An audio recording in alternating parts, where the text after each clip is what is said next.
Salut tout le monde, j'espère que vous allez tous très bien. Aujourd'hui on se retrouve pour une nouvelle vidéo qui va concerner mes études au CNED. Et aujourd'hui j'ai décidé de répondre à vos questions sous forme un petit peu d'une FAQ. En fait je vous explique vite fait. J'ai mon ordinateur sur les genoux et je vais lire vos commentaires qu'il y a sous mes deux dernières vidéos du CNED. Parce que j'ai reçu plusieurs questions. Et je vous ai répondu dans les commentaires bien évidemment, mais j'ai décidé de vous répondre en vidéo sous forme un petit peu de questions-réponses de FAQ, de foire aux questions, pour pouvoir développer un petit peu plus. Et je trouvais ça sympa, voilà, de lire vos commentaires, de vous faire participer de cette manière-là. Et du coup, bah voilà, on commence tout de suite. Donc je suis sur le gestionnaire de vidéos de YouTube et là je prends ma vidéo CNED 1, mon parcours scolaire, pourquoi choisir le CNED. Je vais dérouler toutes les questions et je prends la première qui nous vient de Le Monde d'Emeline. Donc si tu passes par là, je te fais des bisous, j'adore ta chaîne, j'adore ce que tu fais, je suis contente que tu reviennes sur YouTube parce que tu as eu quelques semaines où il n'y avait pas eu de vidéo. Et je suis bien contente de t'avoir revu il n'y a pas longtemps, donc si tu passes par là, voilà. Donc Le Monde d'Emeline, je vais juste lire vite fait ta question. Le CNED te donne des livres et des cours? Non. Ma sœur en a pour chaque matière des livres. Cela ne t'a pas aidé? Donc j'avais répondu oui, des cours, mais pas des livres, en tout cas pas en droit. J'ai dû acheter le code civil en plus. Donc là, c'était une question concernant la licence de droit. Donc pour répondre à ta question, et du coup à tout le monde qui pourrait se la poser également, non, le CNED n'a pas fourni de livres en droit. C'était à moi, donc à vous, d'acheter le code civil et tous les livres de droit qui pourraient vous aider en plus. Donc ils vous font parvenir des références sous forme de bibliographie, on va dire, pour vous aider et pour vous dire quelle édition ils vous recommandent le plus, etc. Et voilà, ensuite vous avez aussi les librairies, vous pouvez demander, enfin voilà, vous dites que vous êtes étudiante en droit et que vous avez besoin de tout ce qu'il faut pour une L1 et on va vous conseiller.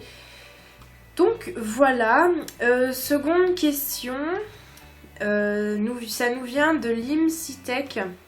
Coucou, tu m'épates, être entrepreneur à cet âge-là, mais qu'est-ce que tu fais concrètement en tant qu'auto-entrepreneur? J'ai du mal. Donc moi j'avais répondu que je suis naturopathe et que j'allais l'expliquer dans d'autres vidéos, etc. Donc tout d'abord merci si je t'épate. Oui, donc j'ai 19 ans et demi, je suis auto-entrepreneur depuis mes 18 ans.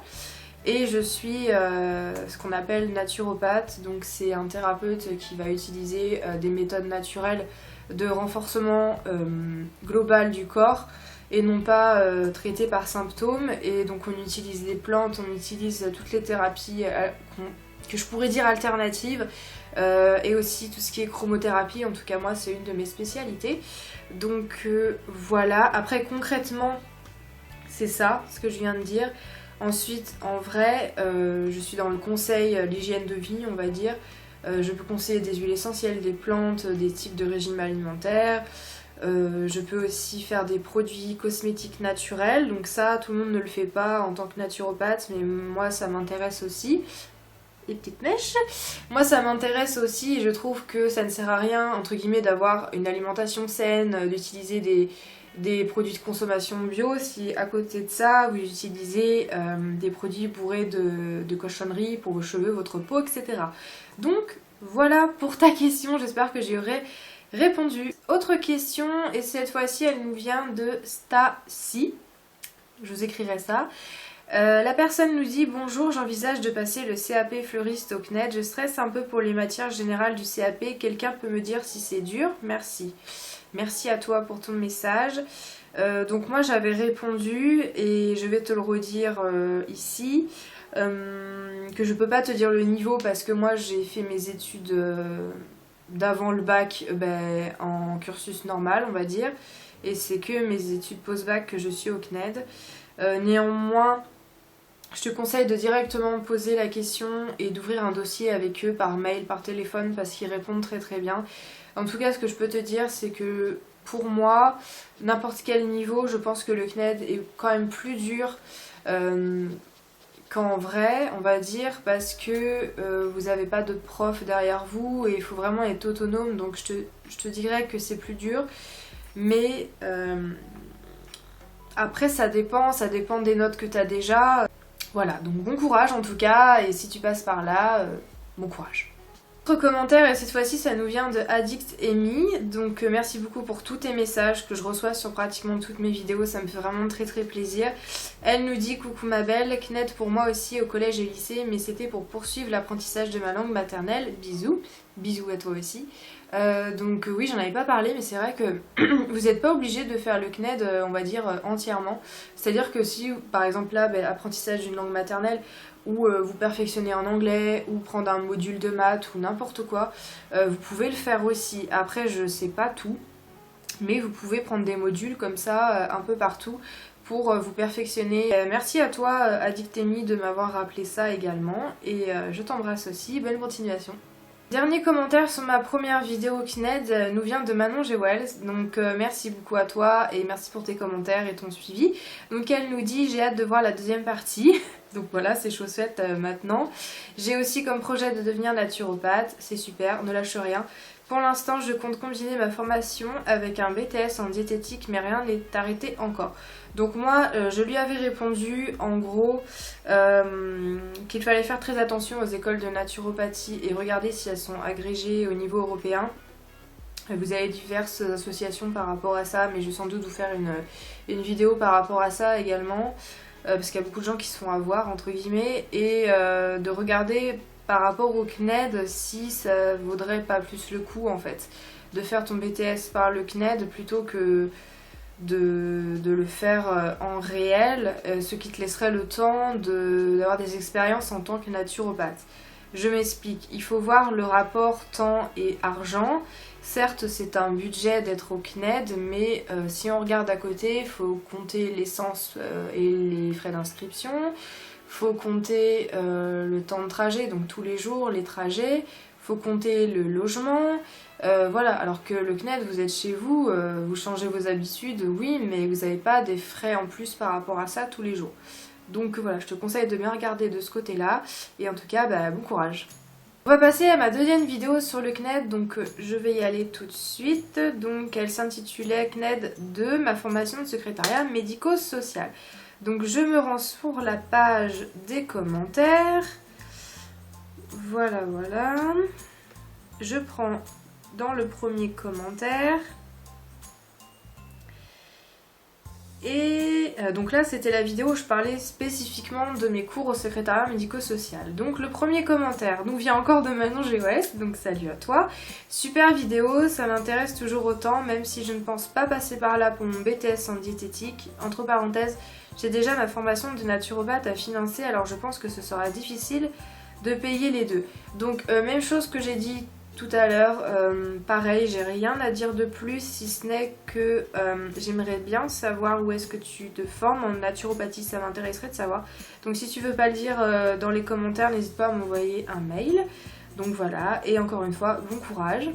Autre commentaire, celui-ci nous vient de Addictemi, encore une fois. Coucou ma belle, c'est une formation qui m'intéressait il y a quelques années, bisous.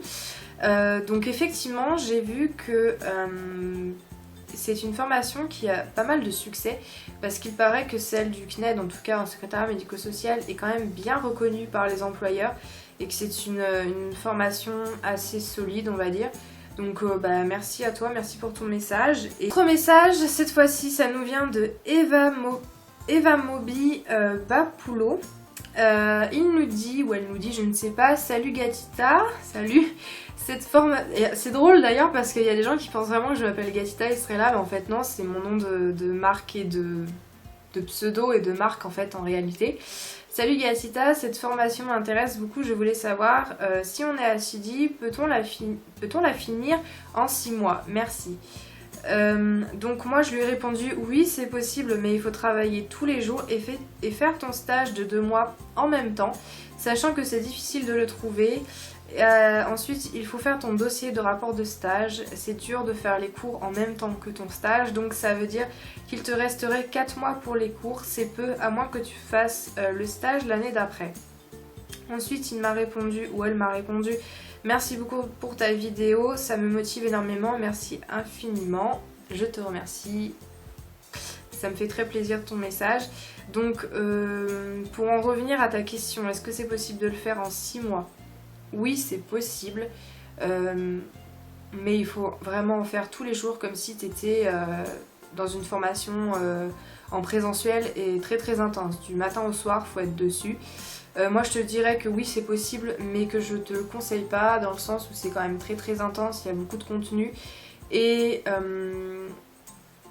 le fait de tout faire très très rapidement, déjà c'est stressant et il faut quand même avoir le temps d'assimiler les choses. Donc tu as sûrement une bonne raison de vouloir le faire aussi rapidement en 6 mois et ça ne regarde que toi. Mais je te conseillerais quand même de le faire en 1 an. Il nous laisse 1 an pour le faire de toute façon. Donc même si tu finis avant, il faudra quand même que tu attendes les dates d'examen comme tout le monde. Donc sachant qu'il faut que tu fasses ton stage de 2 mois, que tu fasses ton rapport de stage. Il y a toutes tes révisions en même temps. Donc ça veut dire que pendant 2 mois, ça va être très difficile de faire les cours. Donc il te reste que 4 mois concrètement pour le reste. Et ça me paraît vraiment très très juste. Et essaye de voir avec eux si c'est possible en fonction de ton projet personnel parce que je ne peux pas te dire, je ne sais pas ta vie. Voilà, ça me regarde pas non plus. Mais n'hésite pas si tu veux plus d'informations par mail, je réponds à tout le monde. Et en tout cas, bon courage et très belle continuation. Il y a à peine 1 heure, donc ça nous vient de Cindy Man qui nous dit « Bonjour Gatita, je m'intéresse beaucoup à cette formation que j'envisage de faire l'année prochaine. Si j'ai bien compris, c'est quand même une formation qui demande d'être assidue et où il faut être pas mal impliqué, pardon. Le CNED me paraît être une très bonne alternative. Je suis en BTS communication, mais malheureusement je ne m'y plais absolument pas du point de vue des matières, mais surtout parce que je n'arrive pas à travailler à mon rythme. J'avais quelques questions. Est-ce que la formation est faisable en 1 année avec les stages y compris ? Donc je t'ai répondu, mais là je vais le refaire en vidéo, donc oui, et de toute façon la formation est faite pour être faite en 1 an, mais tu peux l'étaler jusqu'à 5 ans, avec les stages compris. Alors déjà il n'y a que un stage qui doit durer 2 mois, ou alors tu peux en faire 2 de 1 mois chacun, mais en tout il faut que ça fasse 2 mois, ça correspond à 280 heures il me semble. Est-ce que les stages sont difficiles à trouver, que ce soit en laboratoire, en cabinet médical, en hôpital, etc. Donc oui, en général, que ça soit dans n'importe quelle formation, les stages sont difficiles à trouver parce qu'il y a beaucoup de demandes et que les employeurs ont parfois du mal à faire confiance aux débutants, mais oui c'est difficile à trouver. Moi ça fait combien de temps que j'ai... Ah ben, je viens d'avoir une réponse en live, donc c'est très très très rigolo, dis donc. Elle me dit d'accord, merci beaucoup pour la réponse, ben merci à toi, et je suis quand même en train de te répondre en live, donc sache que tu es passé en live sur cette vidéo, si jamais tu vois cette vidéo. Donc j'étais en train de te dire que oui, les stages sont très difficiles à trouver. Moi personnellement je fais la formation en 2 ans parce que j'ai beaucoup de choses à gérer en plus, donc ça me paraissait plus raisonnable de le faire en 2 ans. Cette année je fais les écrits et donc ça fait à peu près 1 mois et demi que j'ai commencé à chercher, donc on va dire que j'ai commencé à chercher fin janvier pour faire mon stage l'année prochaine, donc pour faire mon stage dans 1 an, parce que j'ai envie de le faire début 2018. Vraiment que tu commences, dès que tu sais que tu vas faire la formation, commence à envoyer des lettres partout, à téléphoner, à te déplacer pour ton stage, parce que ça va très très vite et ça te rajoute un stress en plus, donc c'est pour ça que j'ai préféré le faire en 2 ans. Dernière question, combien d'heures travailles-tu par jour ? Donc je ne travaille pas forcément tous les jours parce que j'ai une activité à côté aussi et je m'organise des fois pratiquement au jour le jour. Dans l'idéal, je préfère faire des sessions de 2 heures, 1h30, 2 heures de travail quand je sais que j'ai un petit peu de temps devant moi. Je suis plus efficace sur des périodes comme ça. Par contre, quand je dois rendre un devoir, je me bloque toute une journée, voire 2 jours, le temps de pouvoir le relire, etc., de faire des recherches. Moi je fonctionne par but, par objectif. Par exemple, en janvier, j'avais l'objectif de rendre le devoir d'information, je crois, de gestion d'information. Bon, finalement je l'ai rendu début février, mais bon, pour moi j'ai quand même rempli mon objectif. Le mois prochain de bien avancer les cours de biologie et de continuer mes recherches de stage. Donc voilà, je fonctionne comme ça et je conseille aux autres d'essayer également cette méthode-là. Je vais liker et répondre à ton commentaire, Cindy. D'accord, merci beaucoup. Mais de rien. Je te remercie aussi. Smiley. Voilà. Envoyé, c'est fait. Bon bah écoutez, je crois que j'ai fait le tour des questions. Quant à moi, je vous dis à très bientôt. Prenez soin de vous naturellement, en tout cas essayez, c'est toujours mieux. Ciao!